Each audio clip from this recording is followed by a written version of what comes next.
What is going on, y'all? This is the Caveman. I'm here with Football with Oz Austin for episode 96 of Against the Blitz, and we are recording fresh off the finish of the NFL Combine. The last few days, it's all that's been on the televisions lately. It's just been Combine for hours and hours on end, and there are some conversations coming from it, good, bad, and a lot of questions, honestly, more than answers for quite a few players and even the combine itself. But prior to getting into the football talk, Austin, how are you doing? Let's just ask ourselves, take a step back, because we're important too, more than these football players. Yes. We're important. How are you doing?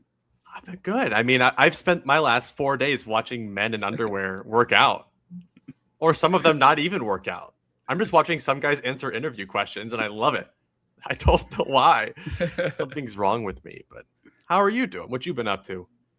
Not bad. I was in New York City these past couple days. My girlfriend wanted to see. We went to see Wicked on Broadway. Oh shit! And it was pretty good. I'm not like much of a theatrical cinema enjoyer, but I can appreciate art, and it was good. Like I like hearing people sing. So okay, good singers are good to hear. Like Chappell Roan, I feel like that was a deserving spin. Chappell Roan is top 5. We're done with Chappell Roan. What was I gonna say? But I don't know. Have you ever been to New York? It's so weird the way you either get there on a bridge or in a tunnel, and then you're in a different universe. It's insane. I don't go anywhere ever. I'm in Ohio, and I stay in Ohio. Like I don't go I've never been west of Indiana, and I live in Ohio. Like I literally do not move. It's so bad. It's like I obviously you got to spend money to go there because it's New York City, but it's just insane. Like you get there, and I wouldn't sleep either if I lived there. It's hard to sleep. The noise, people are just walking around at 2 a.m. on a Wednesday. Like go home. It's so. I would prefer to do that. Yeah, it's way cheaper here, and I can go to I get my 8 hours, and I'm good. Yeah, I don't hear a peep. That's what I'm saying. Like I wouldn't want to live in that type of environment. God bless the people that do, but yeah, it was a good weekend. Definitely, the bagels are definitely worth going for, though. That hype is not dramatic. I've heard that. I mean, as an Ohioan, I don't understand how good a bagel can get. I mean, they're kind of like the most plain thing in the world to me. But like, I've heard the hype. I've heard the hype, and everyone says no, you'll love it. It's a bagel. I mean, I don't know. No, they're crazy. They're crazy. But Brooklyn Bagel, if you ever go, if anybody listening ever goes, Brooklyn Bagel is what we tried. We also had what was the other bagel spot? Bagel Pub. There's just tons of bagel places, and they have like cream cheese spreads, like ice cream that you can choose from. Literally, you walk up to a glass case, and it looks like there's ice cream that you can try. That's legitimately it's crazy.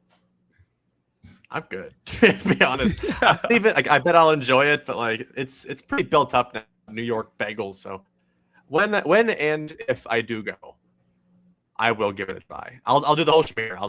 I'll try it all, but I'm not that excited about it. That's fair. Well, I also didn't really buy into it until I had it. So it's definitely something you have to try.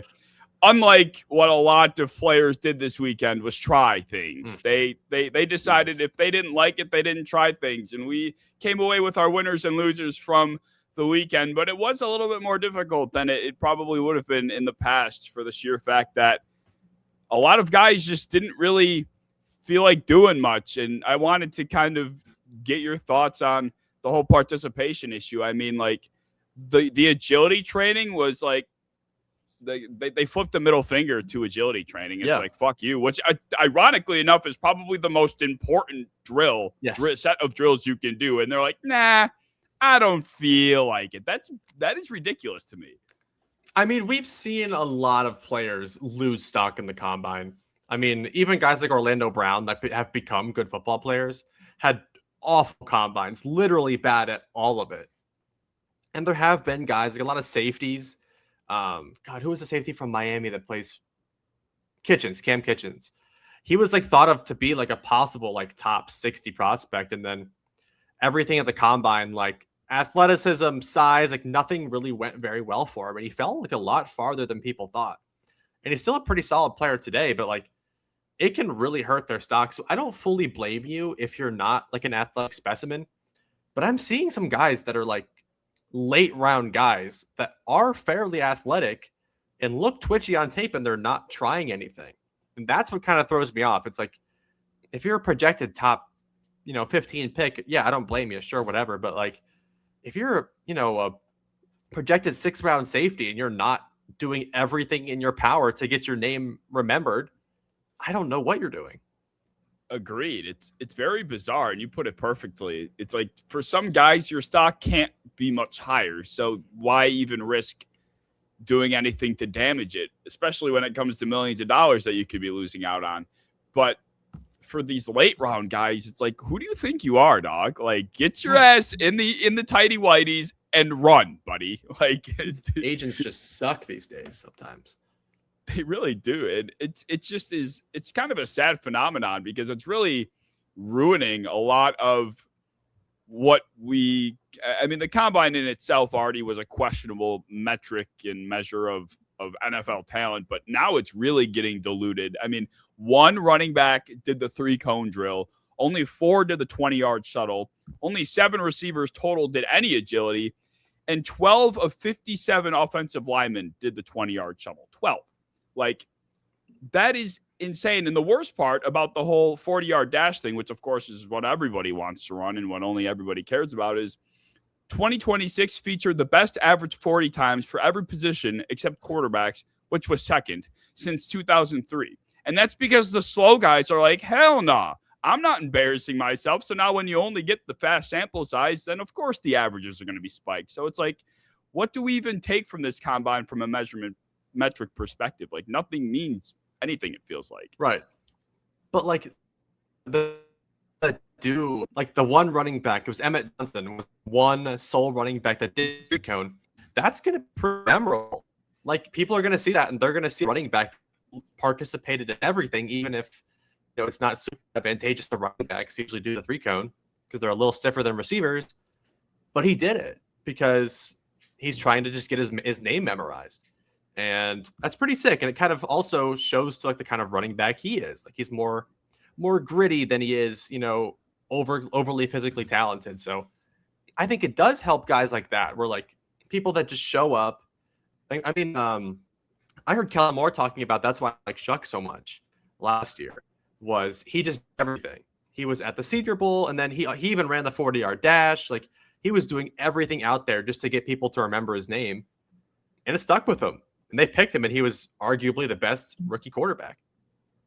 Yeah, for sure. Like, I think a lot of this stuff when it comes to the combine is more for the connections you make more than the numbers you put up a lot of the time. And that goes beyond the interviews now, because we're seeing character through their actionables as far as what they decide to participate in. I think it does say a lot about some guys' character. And like you said, for Emmett Johnson specifically, that does speak a lot. And I have some thoughts about other players that kind of fall in under that same umbrella. But not only is like the participation down, but like we're questioning the integrity of this whole event on top of it, because we're seeing reports spread like wildfire that, executives are like, nah, I saw him run a different time. He ran a 4.5. Like, what are you talking about? Like, whose time matters here? Like, your time shouldn't matter. Isn't this supposed to be the rock solid final end all be all day for these measurements? Yes. And we're just like, nah, I think it's what I saw. It's like, what? No. But the hand stopwatch time from row 60 back there is the better time than the laser time that like they keep calibrating in between each run. Like, I don't get it. It just doesn't make any sense, man. It's become such a bizarre weekend where, like you were saying about Emmett Johnson, I think we're going to start to learn more about character at this event more than we ever have because of the way things are trending. But with that said, let's get into the winners and losers. There really weren't many losers. We were discussing it pre-show, but I think there are a lot of guys that deserve some recognition. And I'm going to start with possibly my favorite one on the list, and somebody we already discussed in a previous episode, and that was Stanford tight end Sam Roush.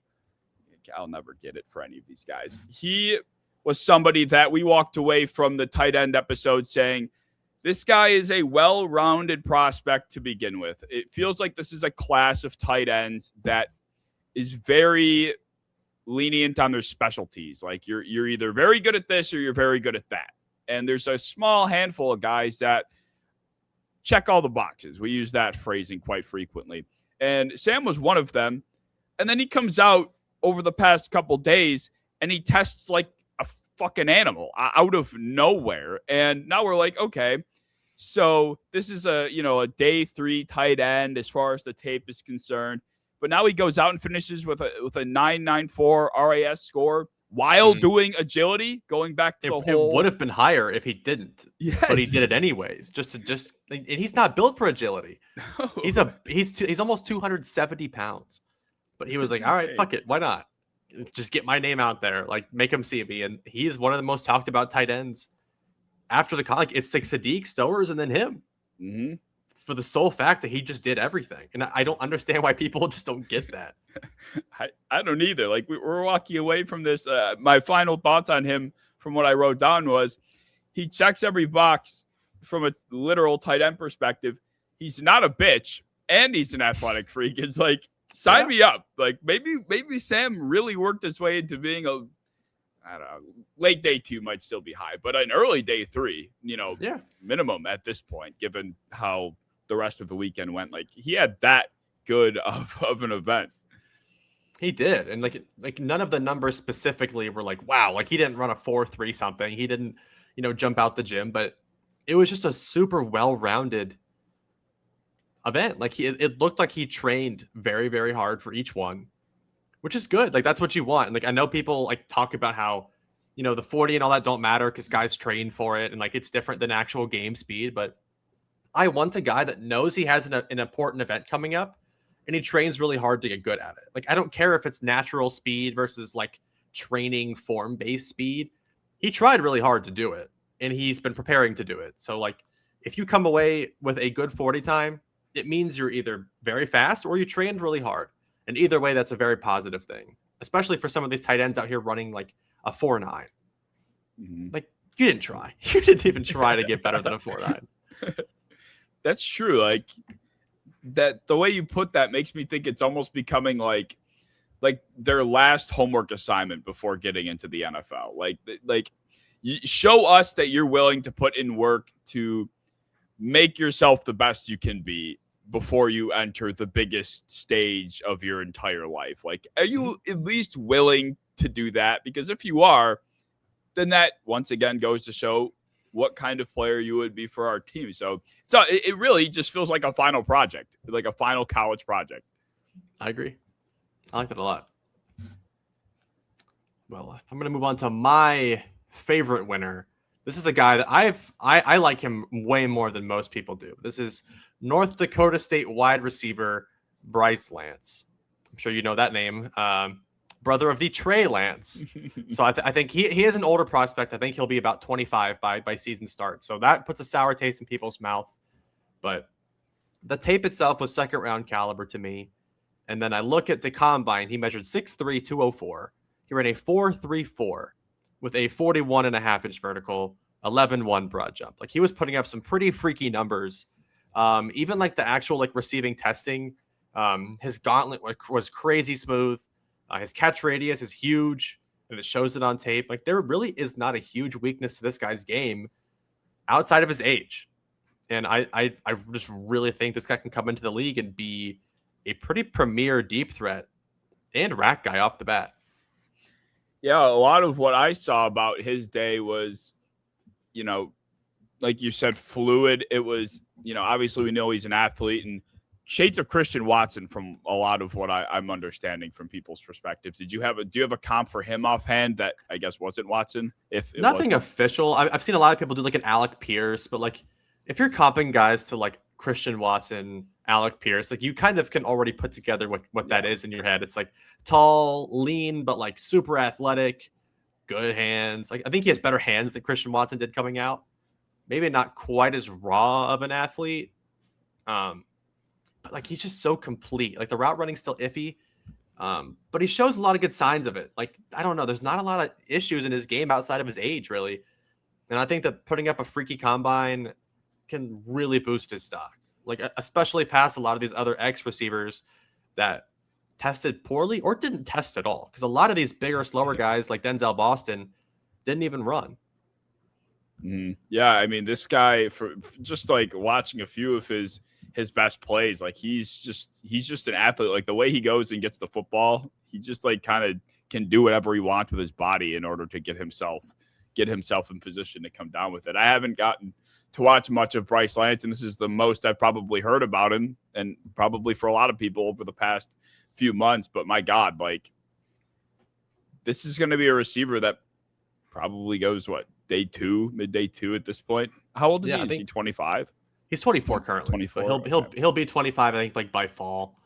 So he's old. Like that stinks, especially for a guy that's slightly developmental. But anybody that's like 6'3", can run a crazy 40, can jump a crazy vertical, and has like legit skills in terms of hands and fluidity and body control, and he can like return punts. Like this guy is an actual like physical specimen with talent. So if he was just any younger, like we could be talking about like a serious conversation here.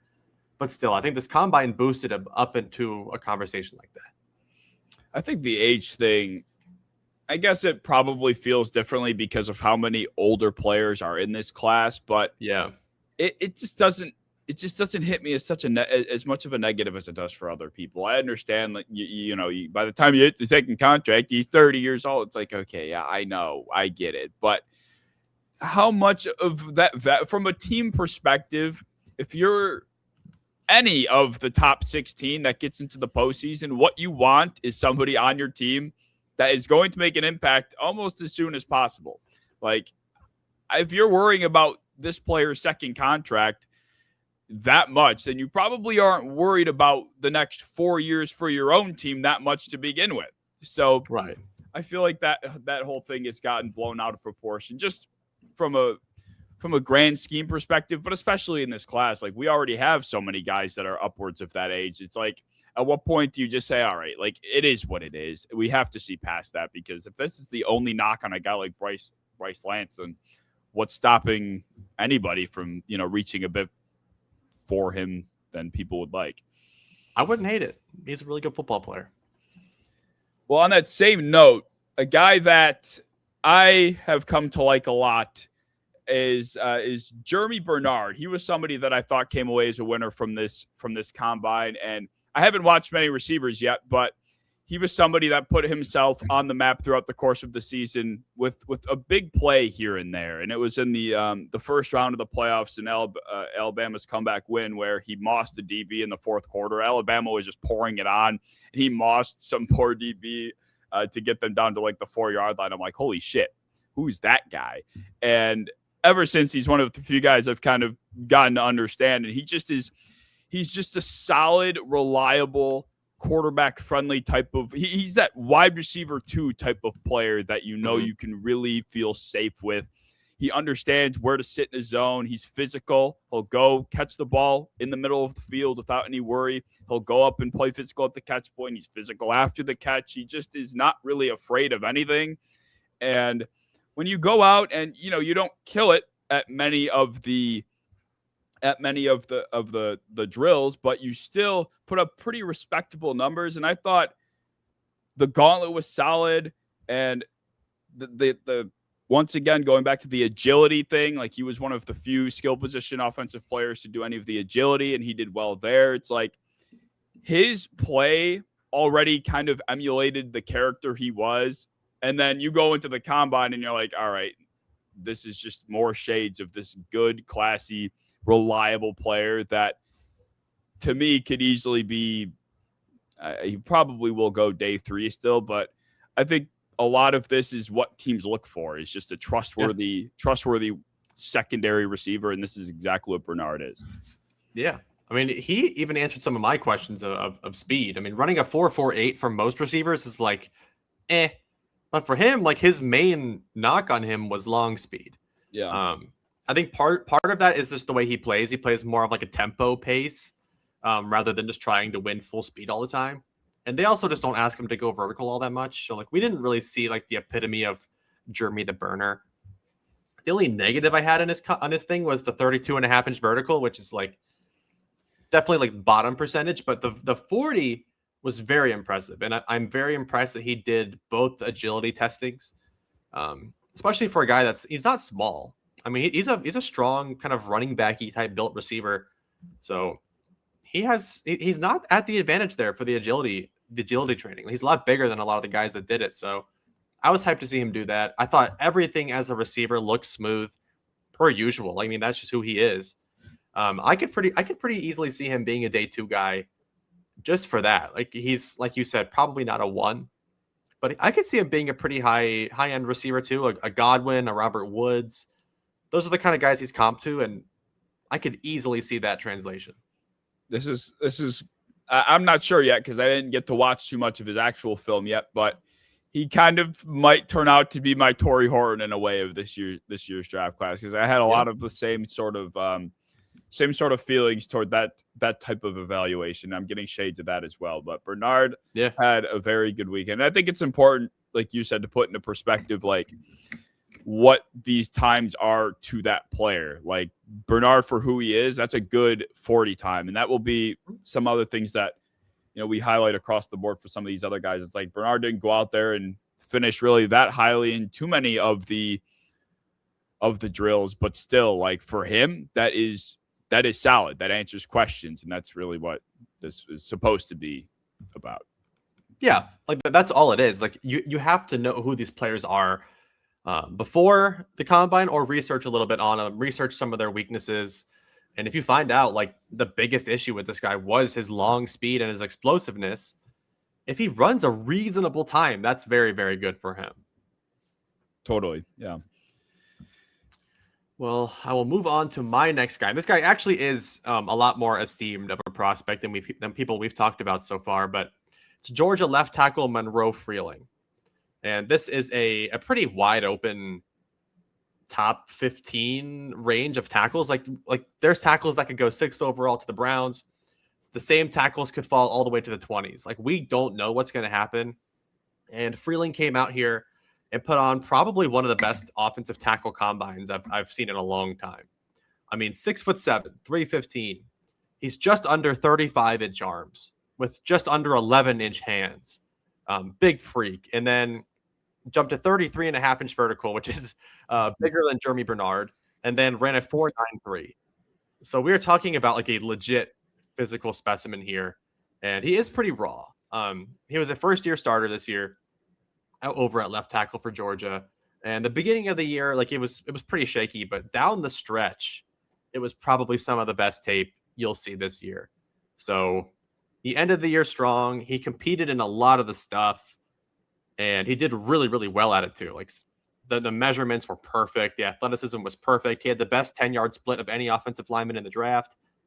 He's definitely a guy that I think could possibly even rise up to top 10, number 6 overall.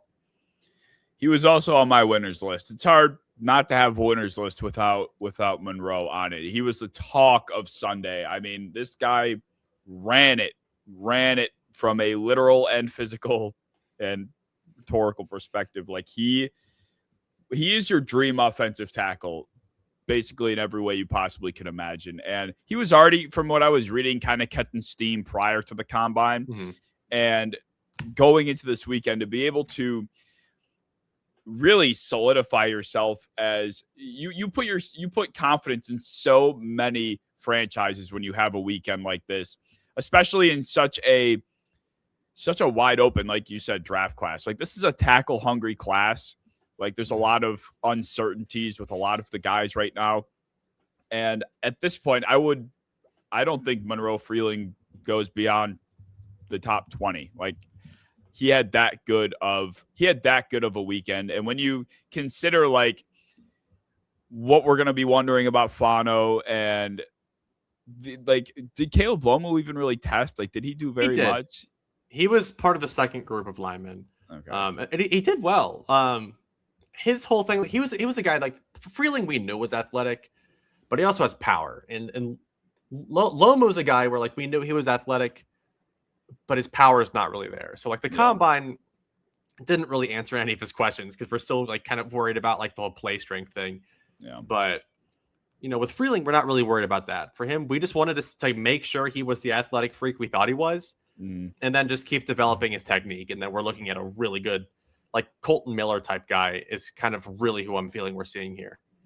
Yeah, I think out of everybody right now at the offensive tackle position, he feels the most certain for most of them right now.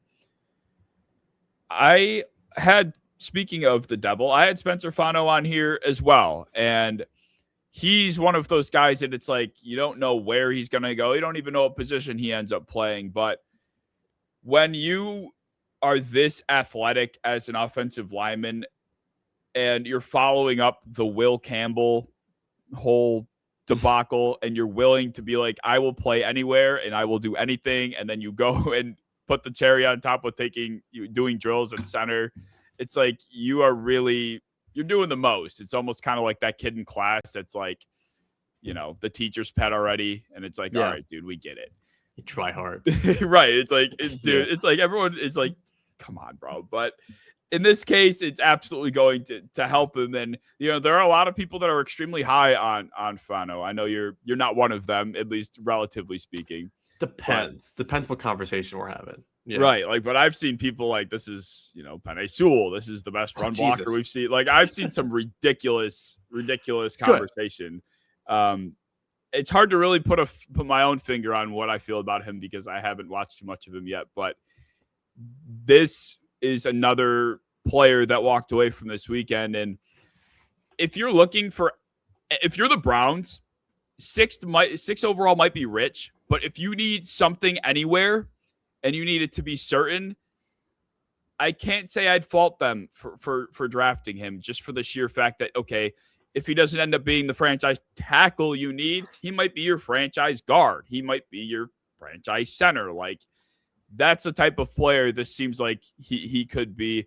And even like the Lions, for example, I think there's a chance he could end up, making it to that range. He'd be great at their center. Plug Spencer Fano at center in Detroit, and they're probably back in the NFC Championship. So I think this is the weekend that he definitely needed because there are so many questions about whether or not he could be a tackle that were not really answered. But the confidence that you feel getting a high floor type of result from him, even if it's not a tackle, I think will yield good results for him. Yeah, I had him as a winner and loser. I had Spencer Fano, the offensive tackle, as a loser. Yeah. Simply because he had two issues for me. Number one was the ability to absorb like speed to power off the edge. It was just like he's a thin guy. You can see it. Like, he doesn't look like a physical freak.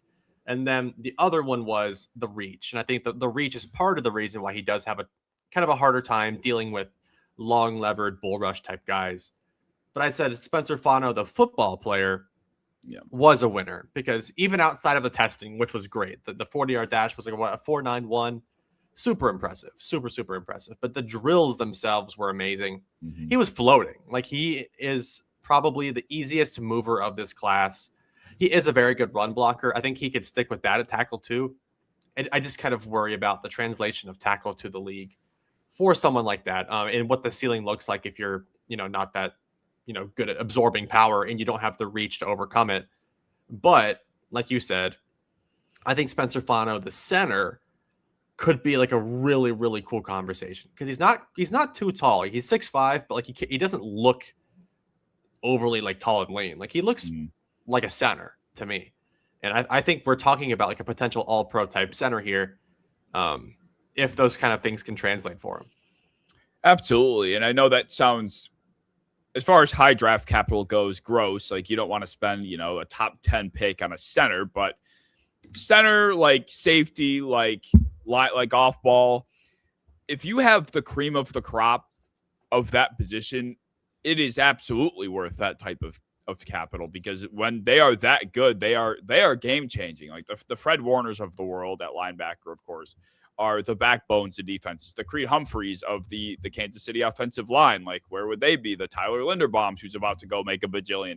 It's like that type of player usually ends up going relatively later in the draft. But if you see a path, if you're a franchise like Cleveland, I'll go back to them, that's like, man, I really am this confident that this player can be that level at center specifically, I would be completely fine with them taking him because they, one, need all 5 positions, and 2, it can absolutely be game changing if you're that confident he's that type of level.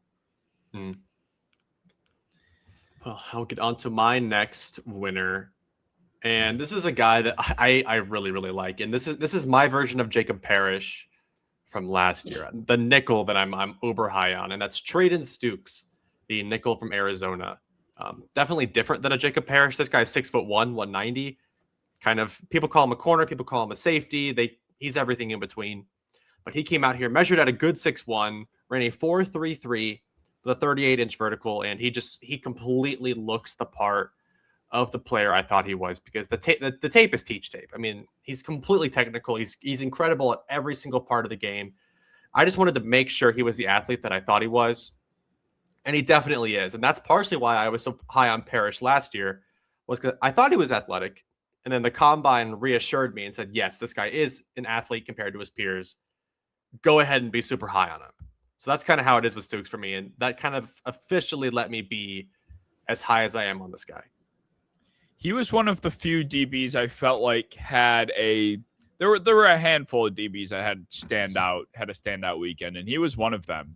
I feel like he hasn't gotten as much conversation because of one specific safety that had a really good weekend, kind of stole the spotlight, but he was one that definitely deserved more appreciation. And Jacob Parrish had a pretty silent year from a media perspective, but he was good. He was very solid for Tampa Bay. And I almost made a TikTok about Parrish like halfway through the season, because he was playing very integral football for Tampa Bay, especially with like the questions they had at linebacker, because, you know, the age of players that they have playing that position. He was a saving grace at the line of scrimmage pretty frequently, and not bad in coverage either. Really, he really was not. Yeah, it's just like trying to find a good nickel is hard, because a lot of the best ones were like late round picks, like guys like Mike Hilton, or like they're just so weird looking. Like they come from all over the place, and like they're weird and they're small, or they might be unathletic. But most of it's mental, and most of it you see on tape. And Stukes was that for me. And like, I think if the athletic testing was going to be what I thought it could be and what it was, I would put some pretty high draft capital in this guy. Another guy, unfortunately, is old. Him, I really don't care. Like he's ready to play from day one. You don't need to develop him that much. Old. Yeah, out. We're all old. Get him off. Shoot him. Like, except for like Monroe Freeling, I think everyone we're talking about right now is old. Like Fano's not old either. But like all these guys are just so old that I'm looking at on these lists. I'm like, at this point, I really don't care that much. As somebody that recently turned the age of a lot of these players, it brings a tear to my eye. I'm not older than every single one of them. That's good. Yeah.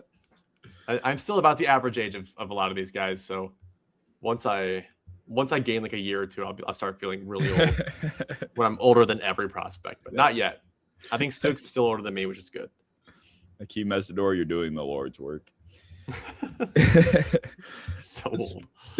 Speaking of defensive backs, I also had one on my winners list, and that was Toledo DB Emmanuel, McNiel, Warren. And almost similar to Bernard in a way, he didn't go out there and kill it. He wasn't, the top performing safety across every single drills metric, but for who he was, like this guy's 6'3", over 200 pounds, to run a 4.52 is pretty damn good. Almost in the same way of Stukes. It's like, I just want to make sure that this guy is as athletic and is able to move as fluid as he can in this frame. And he more than solidified that for, I think, everybody, even in the, what do you call the drills that aren't these? Like just like the workouts, the on-field workouts. Yeah. The on-field workouts. He, the hips were good. He was moving well. He wasn't stumbling around. Like, this is a lengthy guy. So we saw players like David Bailey who, lengthy and, fast, but trying to go side to side. It's like, all right, well, there goes that. But a guy like EMW, he moved very well. Obviously, different positions, but there was no concern of that whatsoever. And this is supposed to be the maybe the Eamon Worry of this class, if you will. I mean, I don't think he's that athlete whatsoever, because that was a knock. Yeah. Right now, where that is really the position to have on defense, and he could be it. I think as far as what we know right now, I'd feel comfortable drafting him to potentially be that chess piece. Yeah, I mean, even outside the athleticism, like the raw athleticism, was his biggest issue for a lot of people too. Like there was like the range, and that's good to have that answer that like he is, he's a pretty decent athlete. His best things are coming downhill, hitting the absolute shit out of people. His peanut punch is one of the best I've ever seen from a safety prospect. Like we're talking about a guy that does all the little things very well, and then to put up a pretty solid combine with outstanding measurements. Like you are finding a guy that is of that, the Eamon Worry position, maybe not the same level athlete, like not even really close to it, but he is, that the kind of tight end eraser. Like for as much as we talk about, trying to find like big slot tight ends, these guys are being invented to take them away. Mm-hmm. And then also kind of be an extension of your run game and your pass game. He is easily one of the best safeties at that in this class, and he might be my safety too. Yeah, and I didn't think he did the gauntlet drill too, and I didn't think he looked too shabby doing that either. So if you can tack in some ball skills on top of everything else, like we could have a top 20 safety. Is he already a top 20 safety? A top 20 player, I mean. Maybe. On some people's board he might be. He's probably around there for me, to be honest, yeah. Yeah. So a great combine. Oh, yeah. All right. Well, there's a lot of winners, and like before we will escape from the winners, because like we didn't do just the best combines. We didn't do like the 5 best guys, because if we did, we could not leave without talking about Kenyon Sadiq, who had possibly the best tight end combine since Vernon Davis, running a 4.39 with a 43.5-inch vertical, putting up 26 reps on the bench. We couldn't escape without talking about Sonny Styles, 6'5", 245-pound linebacker who ran a 4.46 with a 43.5-inch vertical. And a couple other guys. I mean, Eli Stowers also jumped 45.5-inch vertical. But if I'm talking about one guy, I am talking about Malachi Lawrence. That is my favorite combine because it happened on day one. And we said before, like, this is the most well-rounded edge prospect in this class. He comes out at 6'4", 253. Very much an NFL guy. 33.5-inch arms. A little longer than 33.5. That is plenty good for me. Ran a 4.52 40-yard dash and jumped 40 inches on the vert. He did everything, like, perfectly, on top of having what we thought was some of the most well-rounded tape in the class. So we might be looking at a guy that could scratch the first round here. Yeah, he definitely gained himself quite the momentum. I think people were, I'm not going to say skeptical of Lawrence in the sense that like they didn't think he was a good player, but I think the ceiling as far as what you could get from Lawrence overall is what people were questioning. But now you're like, holy shit, okay, we're seeing the athleticism with our own 2 eyes at the combine in its rawest, purest form. Now we can start envisioning, okay, this is what the ceiling could look like for a guy like Lawrence, who I think at times people are like, yeah, he just felt all right to a lot of people, I think. But now it's like, all right, here is where we can start really elevating not just what the floor is, but the ceiling too, because I think ultimately Lawrence was going to be a high floor player. But now we're looking at we're really looking at, man, what do we have here? Especially in a class like after Bain, it's like, the fuck am I looking at? Like with Lawrence now displaying what he did, like I wasn't really impressed by anybody else at the edge position, unless you're counting Reese, which I guess I do. Yeah, I mean, shit. Lawrence was easily the best edge of the weekend outside of Reese. Mm-hmm. Absolutely. I had one more guy I wanted to shout out as well, and that was Notre Dame Eli Raridan. I don't why do I not know these fucking guys' names? But he just for the sheer fact that when you tear your ACL twice, you miss all of 2025, people are going to forget about you.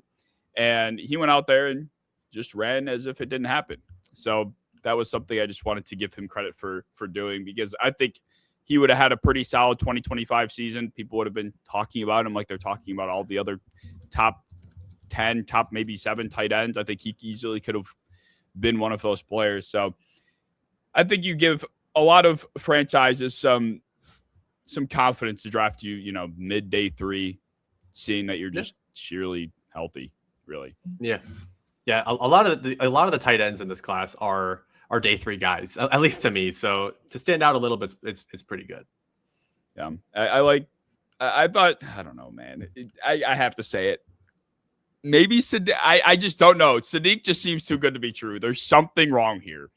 What is wrong with him? It's like being handed a golden nugget worth $2 million, but they don't tell you what the fine print says. There's something going on here that it just feels too good to be true. I don't know what it is. Maybe it's just like Kyle Pittsy kind of, but I don't know. He's physical though. Like Kyle Pitt's whole thing was he was just kind of a baby. Like he just didn't want to play tight end. Yeah. Sadiq, some of the blocking highlights he has where he just floors people to the ground, and he's a beast after the catch, decent route runner. Only thing that I have issue with, I don't think he's a huge contested catch target, but not all good tight ends in the league are right now. Like Brock Bowers isn't even a crazy moss you in the end zone type guy. I don't know, man. There's something off. I'm not saying he's gonna be an all pro off the bat, but I compared to the rest of the tight ends in this class, I think he's very comfortably in a tier far by himself. Oh yeah, by a mile. I don't know. There's something, like I said, there's something in my gut that says when it looks too good to be true, it is, and that's what Jeremiah Love. Yeah, no. Be careful. Really good 40 time too. Yeah, but he's just good. He is Sadiq is good, of course. We know that, but he had one great 2025 season, and then it's okay, he went to the combine and tested like a jacked horse, and now we're asking ourselves, is this the greatest tight end of all time? So not all time. We're just saying it's good. I'm just saying it just feels fishy when it's 2026 and a half and we're 2027 and a half, and we're like, man, why does Sadiq only have 427 yards in week 14? I'm just going to say, I don't know. It just felt funny at the time. That's all I'm going to say. Possible. It is possible. I don't want to wish any bad juju. I'm just saying. Okay. I'll vibes. Vibes, yes. Yeah. How about your losers? I'm going to enjoy talking, just because it's funnier to talk about losers sometimes. Who are a lot of these are stretches. A lot of these are nothing. I didn't see anybody that was overly bad. I think the biggest damage was probably Peter Woods, defensive tackle from Clemson, because he didn't even work out, but he shed down to 298 pounds anyways. So we're talking about a guy that we were possibly thinking was 310, 315. He goes down to 298. With 31 and a quarter inch arms, which are tiny, and even had a pretty thin wingspan too. And I was thinking to myself, okay, he got light for the combine. We know he has short arms, but he's so explosive and a really good athlete. Then he didn't even test. So he's allowing guys like Caleb Banks, who had a crazy combine. He's allowing guys like that to kind of work their way back into the conversation. Whereas Peter Woods probably should be DT1 to me.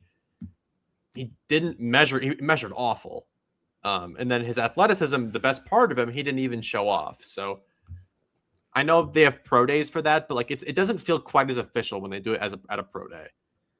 I agree. I hate that they even allow. I mean, what are you going to do? Tell people they can't work out with cameras at their facility? But it is just so annoying that that's the trend. Come to my house and I'll host you there. It's okay, well I'll make myself look good in my own house too. Come on over. I'll set up a nice pretty camera and a light, and I'll run fast too. It just is annoying. The whole point of the combine is supposed to be you're in a competitive environment with your other peers. All of everybody's supposed to be watching you, as opposed to just like your friends and family. Like, get the fuck out of here with that shit. It's just so fucking annoying. I agree though. Yeah.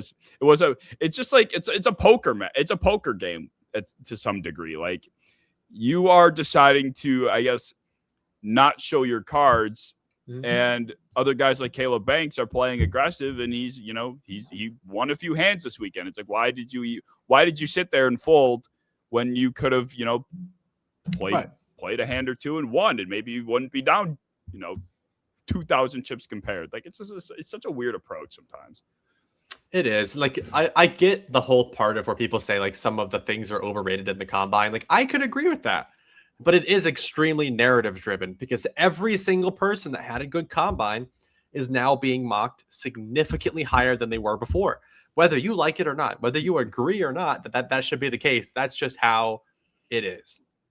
And we've seen guys play the game very successfully. We're like, if you're going to be a defensive tackle that gets down to 298 pounds and only has 31-inch arms, you probably should just go out there and test out your ass, because he probably could have. I bet he could have ran a 4.8 something. He's an athletic beast, but for some reason he just felt the need just to sit back and weigh in like tiny. Like, he's in like the bottom percentiles everywhere and chose not to test. And I feel like that was a really weird thing to do. Did Michael Trigg test? I don't believe so. You know what I said last episode? He just seems like a guy that wouldn't want to play special teams, and this goes to show. This is another fucking example. That what you said just reminded me. Why would he not test a ball? You know what's awesome though? First thing Sadiq said was like, in his interviews, was like, I mean, I'll play anywhere. I'll play special teams. Like, he was begging to play special teams. He was just saying, I want to be on an NFL field somewhere. If that's by playing special teams first, I'll do it. So just another sprinkle into the Sadiq love was he was even offering to play special teams. No one even brought it up. He just said, that's how I'll find the field if I have to. Yeah, but at least him of all guys could be that guy to be like, fuck that. Like, he doesn't have to. Yeah, he's tight end 1. He didn't even have to say that. He could start on most teams today. But instead, he was like, you know what? I'm going to be a humble guy, and I'm also going to compete. And he did a lot of the drills. Whereas someone like Trigg didn't. And most of his issues were he's kind of soft. That was like a lot of the perception of him as a tight end. He's like, almost should play receiver because he's kind of really soft and not strong. And then he didn't test. And he weighed in at like 240 pounds. Like, he should be light enough to really move on these, and he just didn't do it. Yeah, another questionable decision. But like I said, Sadiq, he's like the greatest athlete at tight end ever, and he's the greatest guy ever. There's just something off here. There's something funny. He's from Idaho. So that might be it. That might be it. What goes on in Idaho? Nothing. That's the problem. How did he come from Idaho? That's a fair He's the point. most athletic tight end we've seen in over a decade. How does that come from Idaho? I don't know. Don't they got like potatoes down there? Yes, a whole lot of them. That's actually all they're known for. Maybe he ate a lot of potatoes. That's just possible. I do too, but I don't look that. quite like that. You're close though. Almost there. Well, my first loser, I have 2 legitimate losers, and then the rest are just kind of, narrative driven. But my first legit loser is Notre Dame running back Jadarian Price. And I was already lower than consensus on Price, just for the sheer fact that I was struggling to see a path to snaps for him. But his whole thing is supposed to be home run speed, explosiveness. That's his whole bit. And then you go out and you're on a 40. That's the 7th best of running backs. It's like, okay. No. Like, that's not ideal. But his 10-yard split wasn't even good, which is supposed to be, you're explosive. You have a good 10-yard split. How do you finish 9th, Jadarian? Like, what's the deal with that? His vertical wasn't great. His broad was the best of his testing numbers. At 10 feet 4 inches, he was 4th there. But another guy that did no agility training, and it probably would have made his weekend even more disastrous if he would have, to be frank. So it's best he didn't. But I don't know. I think Jadarian Price had been going through this draft process figuratively, as I think he was riding a lot of highlights more than pure running back play. And I think as time has gone on, people are going to start kind of being like, all right, what do we really have in Jadarian Price? Why is he just magically RB2 and there's no debate about it? I feel like it's finally starting. The waters of RB2 are finally starting to get muddied because people are actually realizing what else this class has, because it's just been Jeremiah Love and Jadarian Price, and then everyone else is dog shit. It's like, well, no, the class is bad, but like Price is part of that. Like, why is he just born into RB2 status? I never understood that. I never understood that either. And that's kind of why I felt lower on him to start with, is like, I actually like the back. Like, I think he's a cool player. But when it comes with the hype that he comes with, that's where I was kind of confused. Because he wasn't even the RB1 in college.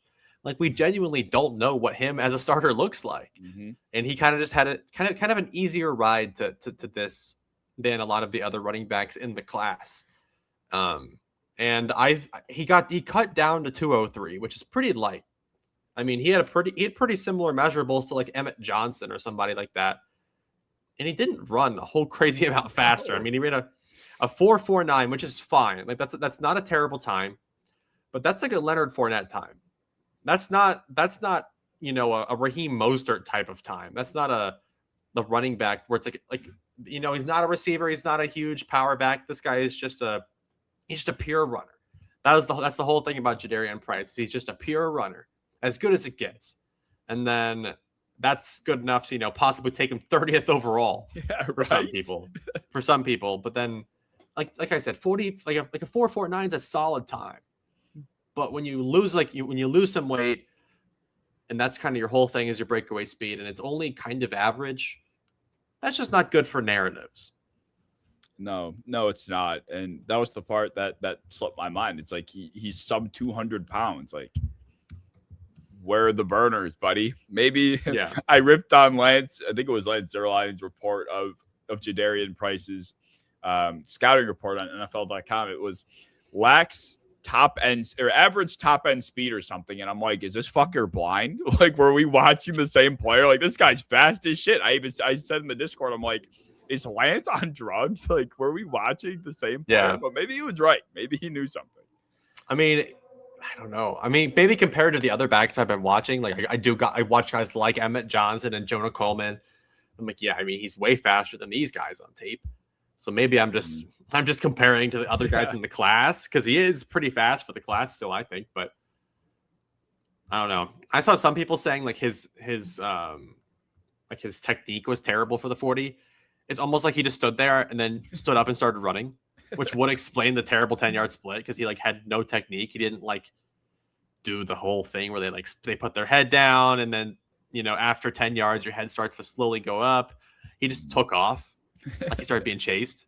But I don't know. If that's the case, I mean, I don't know. That's why I don't hold all my stock in these things, but it's just worth taking a note, because like I said, it's also narrative driven. So if the narrative is around you that you're, a speed guy and you put up a 4.49, it's not amazing.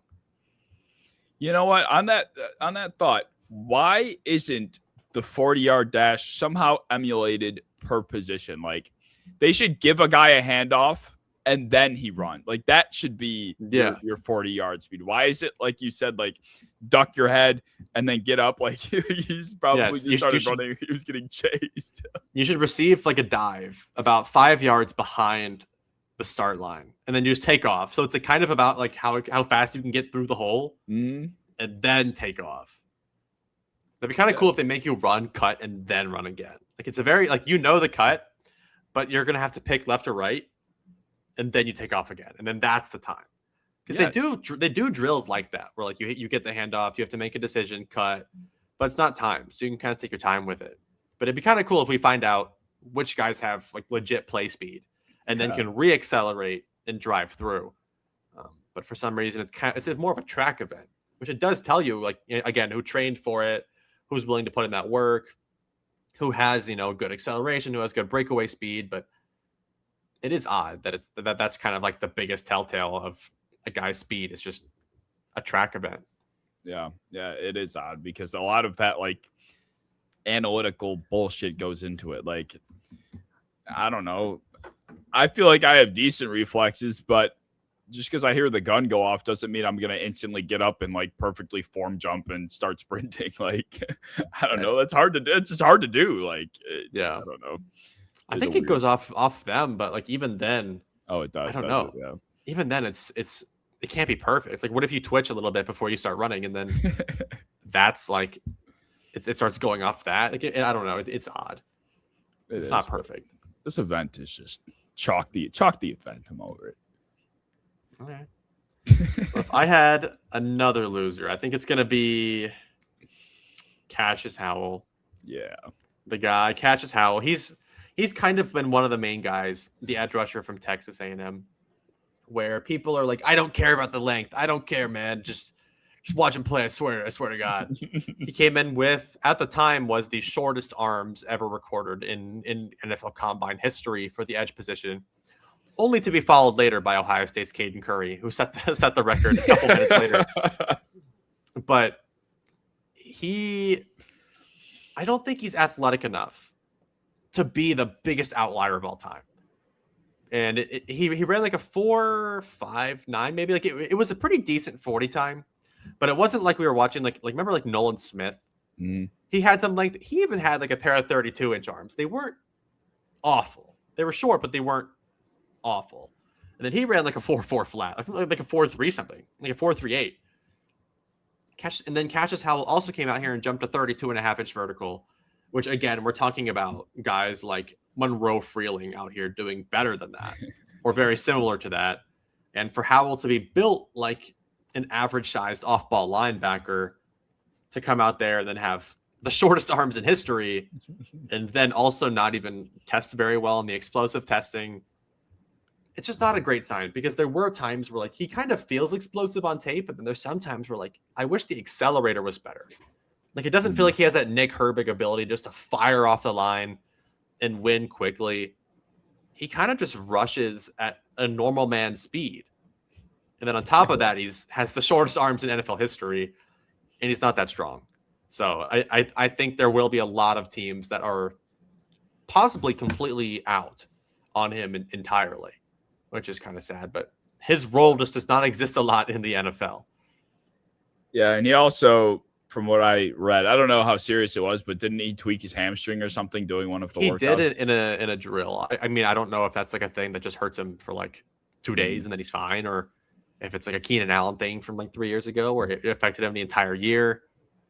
I'm not sure, but yeah, that did happen too, which I don't know how much it'll affect him, but I just think the entire weekend as a whole just was really not for him. Yeah, agree. Yeah, I mean, one of the things I wrote down about Howell was I just don't think he plays. I don't think he's got the play strength to play above like his size. Like there are guys that are smaller, but they still have plays where you're like, man, this guy is strong. You can see him just win. Like even a guy like R. Mason Thomas, there are reps he has where it's like, wow, dude, how the hell did you even pull that off? Like I never really saw much of that with Cash Howell to begin with, and yeah, you just can't have what he had this weekend. Like that was probably the closest thing to a disaster for everybody as far as I'm concerned, unfortunately. Yeah. But speak of the devil, I also had R. Mason Thomas on this list. I don't know why nobody's talking about this. No one is talking about R. Mason Thomas. I get he didn't really do very much, but this guy's whole shtick is speed to power, blah, blah, blah. He's like one of the smallest, one of the lightest defensive linemen in the class. He will be in the NFL. And he goes to the combine where he said pre-event, mind you, that he's aiming to run a 4.4 40 and runs a 4.67. It's like, all right. And then he did nothing else. He did nothing else. And his 10-yard split was 11th of the class. He was like around like TJ Parker range. It's like, okay, now what? Like people are talking about taking this guy like early, like halfway through round 1. I cannot believe some of the shit I'm hearing about R. Mason Thomas. And then you go to the combine. It's not even like he goes and shows off this athleticism that he supposedly is supposed to have that makes him the great player he is. It's like, and again, another player that probably should have done a little bit more. And the little he did do wasn't spectacular. Right. So it's like, why am I supposed to feel any different about this than I did before, let alone better? Right. I mean, like again, like a 4.67 for an edge prospect is not bad at all. Like we're talking like Aiden Hutchinson type stuff. But thankfully for him, Aiden Hutchinson is 6'7", 270 pounds. So it makes more sense. He's strong as shit. And even though he has short arms, our Mason Thomas's are shorter. He's got 31s on him. 32 is considered pretty short. Like that's considered like, okay, this guy has short little arms. Maybe we can make it work. 31, we're talking tiny. And the only reason it doesn't sound alien-like is because we have multiple guys in the 30s this year. That's not normal. Usually 31 would turn off almost every team already. On top of that, weighing 241 pounds, you kind of would expect an edge that tiny to be really moving. And he just wasn't. Even his hands were tiny. Like his hands are smaller than mine. He has 8 7/8 in his hands. Like that's not big at all. Wow. And then his best chance, I think, for his play style was to show he is very explosive, because I think he is more explosive than even Cashius Howell, but he chose not to. He chose not to do any explosive testing, which I think he could have been in the top percentages at. So he kind of just deferred to leave the prospect or leave the combine as small in really every way, in height, length, and also not that fast. Like he didn't really leave with any wins outside of some good interviews, I guess. No, not in the slightest. And I feel like out of all the potential losers, quote unquote, I mean, I look up our Mason Thomas on Twitter. Maybe Elon Musk's app is just that cooked, but I don't see shit. Nothing good, nothing bad. But it's like, how is no one talking about this? And maybe I'm just a hater, but I just cannot see. I can't see this working out in the NFL. I don't know what at the combine was worth not talking about, but I thought that was right. a worthy red flag, especially like if you're gonna test, if you're a small guy and you're gonna test for these types of speed, athleticism type stuff, like you got to do it all. Doing a selective, especially as selective as he was, like he was oddly just 40-yard dash. Like, yeah, why? That's so odd. It's just like a pride thing. It's like, is your ego so big that you just want to see how fast you can do it? Like, do you care that much? Because now you look like an idiot. Like, I guess I don't get why you would only do the 40-yard dash. That is very interesting to me. It is interesting. Well, my next guy I will talk about, it's a guy that actually worked out very well. And that's going to be Zachariah Branch, the receiver from Georgia. And a lot of people actually have him as a winner because he ran like in the mid 4.3s and he jumped like a 38-inch vertical. Like he did pretty fine for himself. But we're talking about a receiver that is going to be a gadget guy in the league, in my opinion. And a lot of people saw him and they're like, okay, well, he's not an amazing route runner and he doesn't really win downfield and his hands aren't that good, but he just moves so special that there's a chance that maybe we could develop him into a route runner someday. But he measured in at just over 5'8" and 177 pounds. Like, what receiver out there exists that came into the league at 5'8", developed into a route runner later, and then became like really good? I don't know. I think he's a very good athlete and he moves on tape even better than he tested. But we're talking like the Tavon Austins of the world, and they have a role. I don't think he's even as dynamic as Austin was, but I don't know. Like, I don't see the second round pick people are talking about when he measures in at like 5'8", 5'9", 29-inch arms and small hands. Like there's nothing about the physical profile that screams like a guy that I have to take in the second round. Yeah, this was a winner in a lot of people's eyes. So you might get you might have a red dot between here on your forehead over the next couple days. People are, especially with the bench, because I know he benched like 20. That was cool. 20 reps. So I think that was what sold a lot of people. But I didn't know he was 5. I didn't know he was 5'8". I mean, when you talk about a guy that's like 177, my mind immediately goes to like Tez Johnson. But at least he's 5'10", and he is kind of he's got that like psycho go up and get any football mentality, and I think he does have better hands as far as I'm concerned. And he also did go in the 7th round. So you weren't really expecting very much from Tez Johnson. Tez Johnson was a route winner, though. And that was kind of the main difference between those two, even as prospects, is Tez was smaller. He was like 160 pounds. But he was so unbelievably fluid as a route runner. He was unpredictable as a route runner. I feel like Branch, and it might be George's fault, but either way, he's not a refined route runner. 51% of his targets in college were screen passes. He didn't really win vertically. He's really not as, twitchy of a route runner as you would want from a guy that size. Like, he's not a Tank Dell. He's not quite a Tez Johnson. There is potential there, but like if we're talking about a guy we're drafting in the second, do you want to talk yourself into a 5'8" receiver who you have to still teach to run NFL routes? I'd rather not, to be honest. Like, I think I'd rather kind of aim a little higher than a possibly just punt return guy and pretty good gadget guy. Yeah, not in that range. That's for sure. Like, I think this is a wide receiver class that doesn't boast, Malik Neighbors necessarily, but there's plenty of depth to be like, all right, I'll happily defer to literally anybody that's 200 pounds at least, or 190, and that doesn't look like a midget. Like, I guess it's just as, yeah. I mean, I didn't know he was 5'8". That is devastating. Technically, they write 5'9", but that's because he was like 5'8.6" or whatever, and like they round up on the 5'9" is still like, that's not tall. Like, there are guys that are 5'9", but they're like such good route winners in college, and then the NFL that like they're not even quite as good at it because it's harder to trick a corner or outrun a corner in the NFL. So I don't know. Like, I think if you're not good at it in college and you're tiny, I'm not fully convinced you're going to be any more than like Trey Tucker. That's like a ceiling. Yay. Hey, Trey Tucker had like a 45-point fantasy game in like week 2 last year. So yeah, but like, are we drafting Trey Tucker ceilings in like the second? Like, maybe it's a little higher than Trey Tucker, but like, is it really? I don't know.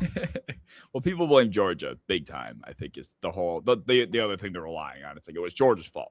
Look at the types of touches he was getting. It's Georgia's fault. But I don't know. I guess we'll see. I still wouldn't bet on that size though. No, it's not without being a dominant route runner. No. Well, speaking of receivers, I had to write down Makai Lemon as a loser. You just can't be acting like that. I didn't even write down any of his testing, his measurements or his scores or whatever. You just can't be doing that. Like, you are making every person uncomfortable. And obviously I take a lot of what I read on Twitter with a grain of salt, but I feel like I saw enough reports from enough semi-reputable people saying that, like, teams were like, what the like, get out of the room. Like, we don't want you in our room right now. Like, he was bombing interviews from what people were saying. And from what we saw from a public-facing perspective, yeah, I'm not surprised. The guy's like, what are you doing, bro? Like, why are you like bobbing and weaving? He reminded me of like Randall from Monsters Inc., where he like wiggles his head. It's like, what are you doing, bro? Like, all you got to do is not be a weirdo at these events, because you're supposed to be building personal connections and just looking like an athlete. And I guess he looked like a decent athlete, but not good enough to overcome like whatever the fuck that was. Yeah, I know. I saw a lot of people comparing him to the snake from the Jungle Book. It's kind of the same thing. Yeah. But like, his whole thing too was he was supposed to kind of be like the Amon-Ra of this class, of like, maybe he's not the tallest, maybe he's not the fastest, maybe he's not the best at really most things, but he's super gritty, lunch pail, locker room guy. Because we haven't really seen him talk before. Like, he kind of just plays like it. Like, he's gritty and he just finds a way to make things happen. So we're like, okay, like maybe he's a really cool guy. Like, maybe he is like a Monroe or like a Doug Baldwin, but he's just kind of a maniac. Yeah. And maybe he was just trying to put on like a show to stand out, because he did. I mean, definitely stood out. And I know some teams do kind of like guys that are a little crazier, but I don't know, man. He just seemed really weird to me. Like, especially like when they interviewed like Carnell Tate, he's talking about his favorite Lego sets. Yeah. And he's being like very like football specific. He sounds like a highly intelligent human being. Carnell Tate did, and it shows in his play. But for Lemon, like, it just took me off guard, like, completely. Like, I thought we would get a way more normal person after seeing how he plays. Honestly, that's how I thought Ben Johnson was going to act in his first press conference. Like, that's how unsure of him I was. But this is why sometimes we don't hear people talk, because this is what you get. And I lost my train of thought. Fuck, what was I going to say? Oh, people are like, when are these players going to learn to stop like gambling with their aura before they do anything? Like, that's what I'm talking about. Like, when are you gonna? Have you not seen the disaster for a lot of these guys? Like, George Pickens is like the only one I can think of in recent memory that has done some goofy ass shit and then actually kind of turned out to be so good to where it's like, all right, well, we can tolerate it. Otherwise, it's just been like, if you're corny or if you're weird, you're likely gonna lose out on what you're trying to angle at here. Like, we've seen that enough. Well, what's my next guy? I think it's an odd one because I already knew these things about him, but Lee Hunter, the defensive tackle from Texas Tech, I really liked his tape. I think it's fun. But when you look at him, you're like, okay, his upper body is unbelievably huge. He's built like a barrel, and then lower half looks like mine. Like, it's just like he is such an interesting like uncle build, and it kind of worked.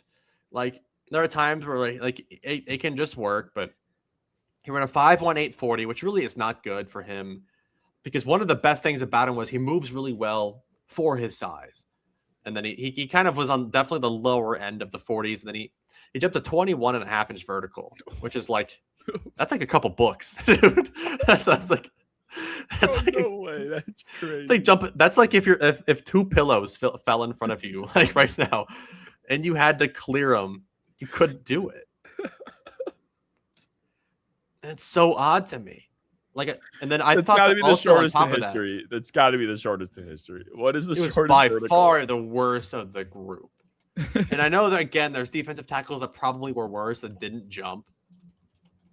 You think of the worst vertical in combine? I'm looking it up. 17.5 was the worst. But it was I've never heard of this guy in my life. Oh, Vontez Burfict at 30. People flame that. How about try 21.5? Wow. Yeah, that's crazy. I mean, freaking Caden Proctor today weighs almost 360 pounds. My God, he could have been a winner. He could have been a winner. He could be. There was a lot of linemen that could have been winners, and he ran a pretty similar 40 time, and then also jumped like a 32-inch vertical, maybe even higher than that. So like, we are seeing some really, really good movement for guys that are way bigger than, like, Lee Hunter weighed like 318. That's not that big. No. We see a lot of detail. Like, Jordan Davis weighed like 340, 330 at his combine, and he ran like a sub 540 and jumped like I think a really good vertical. But Lee Hunter, like, one of my issues with him was like he lacks a lot of lower body mass. Like, he doesn't have a lot of muscle down there for explosive movements. He kind of just like stands up tall and like starts rushing. So to see it, kind of pair with a lack of, any amount of getting off the ground, I was kind of concerned about that. And I also thought that he moved very weird. Like, just in general, a lot of like just having him move in open space throughout the drills, I thought that he just did not look okay. Like, it just looked off balance and weird. Like, it was just a really weird moment for him. He looks like he belongs in a Drewski skit. Yes, he does. Why? Just watch some of these combine movements. It's just so awkward. Dude, like Pro Bowlers don't look like this. But I liked this tape. I thought it was good. Like, I thought this was like a second round guy for me. But Jesus, like, jump. He jumped the lowest of the class by just 3 inches, because who had the second worst? Fabeki Inwaiwu, guard from Oklahoma. Okay, well, he's a projected like 7th round pick. How much does he weigh, I wonder? He also weighs 319. So, okay, he's not completely alone, but still, like, that's still 3 inches. 3 inches is a lot, by the way. Like, it takes possibly like weeks to months to gain 3 inches on your vertical. Like we're talking like it's gonna take like years to hit 30 inches on the vert. Jesus, man, that's bad. I had one loser left. If you wanted to fill out 2 more, because I think I only had 4 after I looked back. We have a lot of the same guys here. We're shaven guys. So I might only have one more. My final loser was also narrative driven, and it's kind of an oxymoron in a way, but I had Arkansas quarterback Taylen Green, and this is a guy that obviously stole the show from a testing perspective. Everybody is looking at Taylen Green, but what he didn't do, once again, was answer any questions. We know how athletic Taylen Green is. Like, we knew that. That's not shocking. It shouldn't be surprising to anybody that he tested this well, quite frankly. We just don't know if he could play quarterback still. We weren't going to figure that out today or this weekend. But what did happen is what happens to players like him, which eventually kind of kills a career. So he might have won the weekend, but I'm worried generally for what this does for a narrative's sake. Like, oh, hey, Taylen, you want to play receiver? You want to play tight end? Like, that's all he's going to hear. I saw him fielding questions like, do you plan on playing quarterback in the NFL? Yes, I do. I'm a quarterback. I want to play quarterback. What the fuck do you think he's going to say? What do you think he wants to do? He wants to do what he's done his whole life.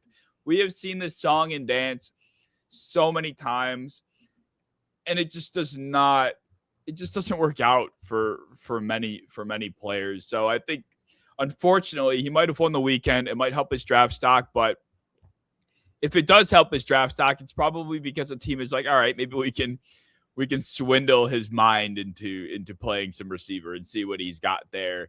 And he's just going to have to deal with this monkey on his back for the rest of his career. And obviously this is a bunch of projecting, and I don't have any clue how it's going to go. But just based on how people talked about Taylen Green right after all of this testing happened, I can see it now. It's like I see tweets saying, oh, Taylen, you could be a 1,000-yard receiver, please. It's like, yeah, like poor guy, man. Like, this is not good for the long term. Yeah, well, I watched him a long time ago, and I had his combine pretty early. Was Terrell Pryor. So we're talking about a quarterback that didn't even hack in the league and had to switch to receiver because he was 6'6", 230-ish, and a freak athlete. Like, they actually had very similar run times. So especially with very similar measurements, his whole thing also was like he had super long arms and big hands. Like, this guy's built to play receiver, and they have him playing quarterback. And I know there's a lot of people on Twitter that are talking right now saying, like, hold on, guys, pump the brakes. This guy can play some quarterback. Dude, I watched his tape, man. You don't got to tell me, dude. I think I disagree there. I mean, he's also not young. Like, part of the thing with Anthony Richardson was like, yeah, he's raw, but he's like, he's 8 years old. Like, this guy has time this guy's a baby. to develop. This guy has time to develop, and by the time he's 22, 23, he might be okay. Taylen Green's like 23. Like, we're not seeing a super young raw guy. We're seeing a guy he's been like a starter for like 3 years and really has not improved as a passer the entire time. The decision making still is probably the worst in the class. The mechanics are just they're awful. The accuracy is not there. I think people watch his highlights and think, wow, he has a couple accurate throws, decently strong arm. Let's keep him there. But I really would not invest any capital as a quarterback for my team. Yeah. I think maybe, I don't know. I'm not going to speak for these people, but maybe in defense of Taylen Green and the receiver talks, people are like coming out of the woodwork to say, oh, maybe he can play quarterback, just for the sheer fact that they're like, leave the guy alone, man. Like, yeah, like maybe they just like, yeah, they might be. A lot of people probably not. They're like, yeah, you actually can, huck the rock around. It's like, all right. I don't even view it as a negative though. Like, I think they're just seeing like, hey, like, your athleticism is obviously your best parts here. Let's find a way for you to succeed. Yeah. Because if you're just a bad quarterback and they don't like you, they'll just let you suck at quarterback and then leave. Like, they'll just Josh Freeman you. Yep. You'll just leave the league, and then that'll be it. But someone like Terrell Pryor, they're like, wow, this guy can't really play, actually. Let's try something else. Like, we see a vision here, and then he became like an 1,000-yard receiver. and made a lot more money than he ever could have because he made that choice. Yeah. So I don't view it as an insult unless the guy is really bad. Like with Lamar, that was just awful. Lamar was a highly productive passer in college that like had a lot of good traits and was pretty accurate. That was just disrespectful, possibly racist. But we're talking like Taylen Green is not a good quarterback, and he wasn't even like an overly productive one as a passer. So like I don't fully see, the love just to jump in right there and save him. No, I don't either. I just know like for his mental state, it's just gonna drive him nuts, at least for the next few months. I mean, he had 2,700 yards, 19 touchdowns to 11 picks. Like it's just not. It's not the worst. But like we're not talking about a quarterback that we can't pass on. Like we're not talking about Lamar who had like 40 passing touchdowns a year in college or 35, whatever. But yeah, not quite the same. And then if I have one last loser, I think it's going to have to be Denzel Boston, the receiver from Washington, who he's a guy that, a lot of people have as a first round receiver. A lot of people that have gotten into his tape privately kind of feel he's a round or two later than that. I think he's, more of a round 3 type guy, but his whole thing is he's a deep threat, not a crazy route runner, doesn't really win after the catch, kind of like a Michael Pittman type guy. And he comes out there, puts on a 35-inch vertical, which is pretty mediocre for a guy that's supposed to be like going above the rim and, snatching balls off your forehead. That's not exactly what you look like. And then he didn't run, and he didn't really do anything else. So like if his big calling card as a contested catch guy was at least I can go out there and jump, and then you jump at like a well below average rate for your position, that you didn't do anything to really improve your stock. And a lot of receivers have been in that kind of late first round bucket. Maybe if he has a good combine or impresses here, he can sneak into the first. And I think a couple guys did. Omar Cooper Jr. from Indiana. There's a handful. But Denzel Boston, I think, is slowly starting to lose a lot of traction and possibly just moved himself firmly into round 2 or 3 by doing nothing. Yeah, it almost sounds kind of like what our Mason Thomas did to himself. He selectively did one thing in particular that he thought he was going to be very good at, and then wasn't, embarrassed himself, did nothing else, and just left. That's kind of what it. Did Denzel really do nothing else? Did he just do the vert? I don't think he did. Did he do the broad at least? He might have, but I don't remember it being anything like special either. All right. Let's see. No, he did the 20-yard shuttle for some reason. What They did the 20-yard shuttle in the vertical. I don't know where a 4.28 stands among. I mean, he is like kind of agile, low key. Like that's not like the worst thing ever. I guess it's just weird. Like, yeah. I mean, if he is agile, then fine. But out of all the things he chose to do, like no one chose to do the agility shit, but that's what he chose to be selective with. He was. I mean, a 4.28, which was third, very similar to Germie Bernard's score, but still, Bryce Lance was finished a little higher at 4.15. He did. We'll take that. Vinny Anthony is not even really like a prospect that's, in people's top 200. So of all the guys that are up there, Bryce Lance had the best. Boston did have second best, but with some of the guys we're looking at like five other guys here. So it's not like a huge standout really, but I mean, good on him for doing that one at least. Try to stand out a little, but skipping the 40 when you're accused of being slow and then not doing the broad either. It was kind of an odd choice that I don't think helped him at all. Yeah. Yeah, it was a weekend of smoke and mirrors, really. It's you say Vinny Anthony is not even like a top 200 prospect, and Kalen Black still couldn't get an invite. You know what? whoever sent those invites out deserves a personal letter in their own mailbox because that's a load of shit. Yep. Poor Kalen Black. Even fucking for Roman Hemby too. Roman Hemby, bro, got an invite. They invited the wrong Indiana running back. That's so stupid. It's not even like he outperformed him, like metric. No, statistically speaking, he didn't at all. Whatever. Well, those are our winners and losers of the NFL Combine. If you learned anything from this episode from this weekend. Don't be a weirdo and just either do it all or do nothing. Because if you're selective, you have probably a higher chance of making yourself look like a fool than not. So however that translates to your day-to-day life, just keep that in the back of your mind, because everyone's watching, and what you do and what you don't do sometimes speaks even louder for you. I would agree with that. Nice life lessons on Against the Blitz for episode 96. We're really expanding what we touch on. So if you want more life lessons and more football conversation, feel free to like, comment, subscribe, share. The Discord link down in the description is where you can talk more football and more nonsense with us. But as always, see you in episode 97.